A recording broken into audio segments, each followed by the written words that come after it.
Don't turn off your phone or computer because it's the end of 2019, which means a new list, the biggest gimmicks of modern cars, trucks, and SUVs, where I take this opportunity to go off on a rant of the things that have driven me crazy or the things that people have commented or emailed me about over the course of this year. So let's get started.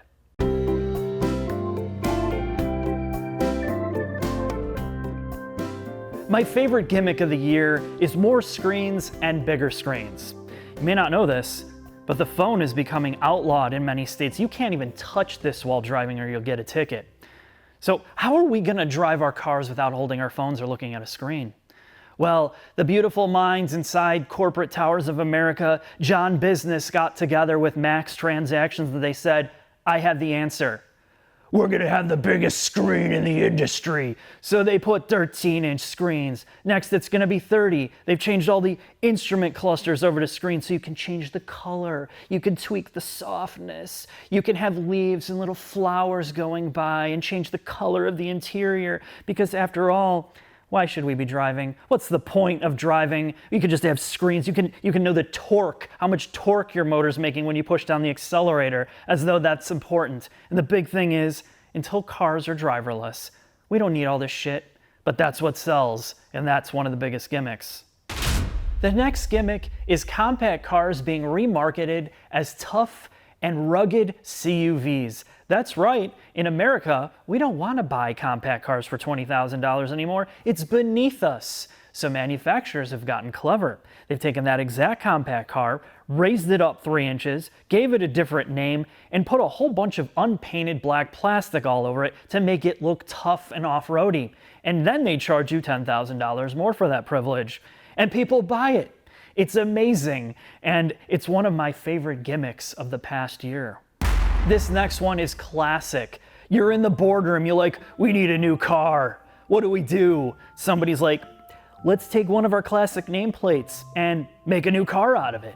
Okay, great, so what do we do? Well, you have companies like Acura and Toyota, like, oh, let's take our old classic sports car nameplates and put them on new cars that don't really connect at all with the past cars. But I will give them this, they made sports cars. And then you have other companies that are taking the AMG badge, the M badge, the R-Line badge, the N badge, and sprinkling it all over their normal cars like there's something sporty about them. But the worst offenders are companies like Mitsubishi, taking the Eclipse name and putting it on an SUV. But at least they were smart enough to just kind of be like, oh yeah, we don't know what we did there. They didn't even respond. But a company like Ford takes the Mustang name, comes up with a fancy marketing list. Look at all the heritage of the Mustang. And now we've put it into an SUV or a CUV. That's electric. Wow. Yep, that's what we have to do. Pretty soon we're going to be recycling everything as a sequel with very little creativity at all. This product is going to be like a technology tour de force. That's what customers want.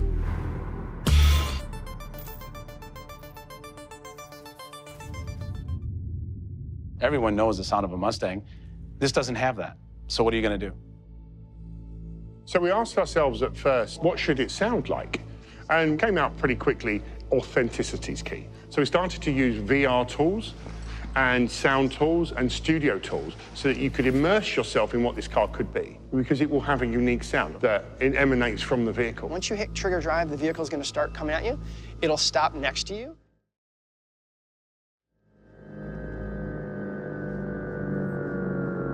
It's more pleasing, and with the character of the car, it's more fitting. The next gimmick is a little bit more serious because it affects your wallet. That is using premium brand names or just licensing the name and slapping it on your audio system in a car and then charging a customer thousands of dollars for that privilege, when sometimes they spend as much as $100 for all the components on the inside. Not so premium audio systems. We've tested a few from Beats Audio that are literally worse than something you'd get out of an '89 Tercel, or the B&O Play in some of the Ford products. They are mind-bogglingly bad and cost thousands of dollars. I could probably bring a Bluetooth speaker in some of these cars and they would sound better, but that is one of the big gimmicks. The next biggest gimmick is seat massagers that don't work. That's right, go figure.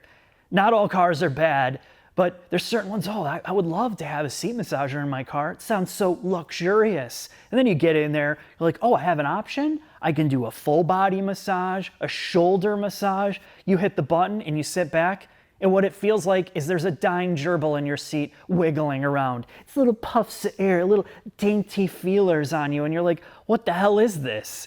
And then you realize when you're out of warranty and you have to replace that seat, it's like $8,000. That's what it is. The next gimmick was in my modern trends video, and it's more of a gimmick than it is a trend, because at this point it's in so many SUVs, CUVs, trucks now. When you have a 4-cylinder, sometimes a 6-cylinder with a turbo, those engines don't sound very good. They sound like vacuum cleaners. So the only way they can create induction noise is to synthesize a fake engine tone through the speakers of the car. Some cars don't allow you to turn it off, which is even better when it sounds like an 80s video game ringing in your ear. And this has been done, from what I'm told, is sound regulations. You can't have wild sounding engines anymore or induction noise. You have sound levels to deal with. So this is the new gimmick, making cars sound tougher digitally.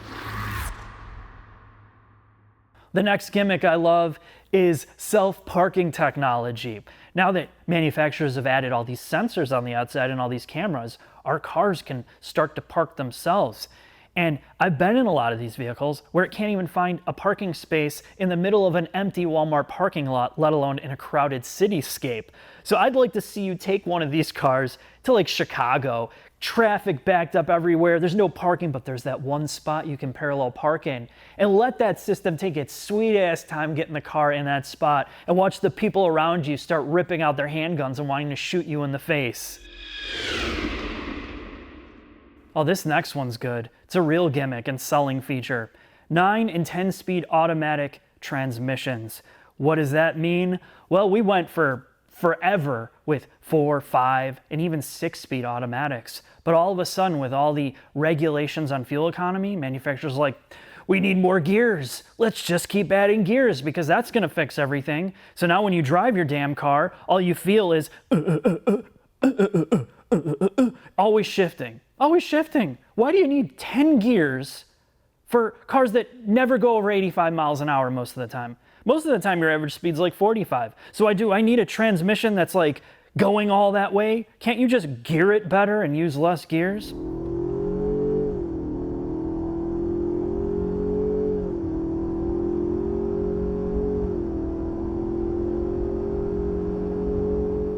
Oh, this one's real amazing too.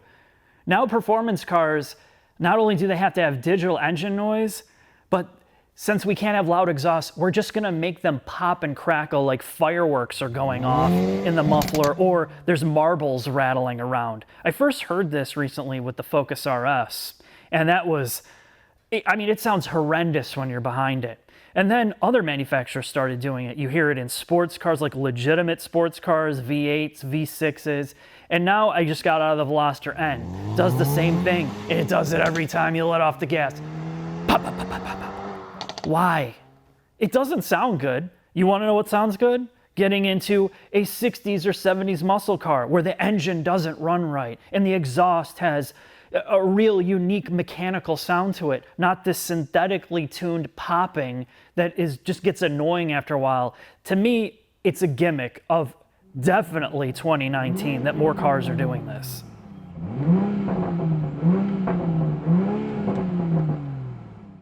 The last one for this series is in the same vein of the exhaust stuff. Drive modes. Oh dear God.